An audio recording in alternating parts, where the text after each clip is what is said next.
বিধানসভাকে কেউ অচল করতে পারে না ভাই। বিধানসভা সচল থাকবেন। কেউ যদি এই ধরনের কথা বলায়, আমি তো মনে করব একটা পরিষদীয় গণতন্ত্রের অবমাননা করা, এই ধরনের কথাবার্তা বলা। বিধানসভা সচল থাকবে, আপনারা নিশ্চিন্ত থাকতে পারেন।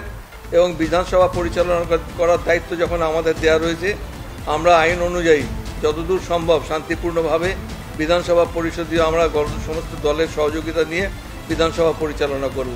হাউসে বলবেন এই কথা, আপনাকে প্রেসকে বলে কেউ আছে? এটা তো বিবেচনা করবো, যখন হাউসে যখন ম্যাটারটা উঠবে তখন আমরা বিবেচনা করব।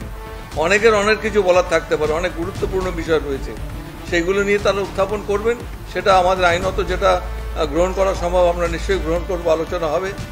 না, স্পিকার তো আমার কি করে যে কে রাস্তাঘাটে কি বললো আমাকে তার প্রতিক্রিয়া দিতে হবে নাকি? অনুব্রত মণ্ডল তার কথা বলেছেন, আমি তার কথায় কোনো গুরুত্ব দিতে রাজি না।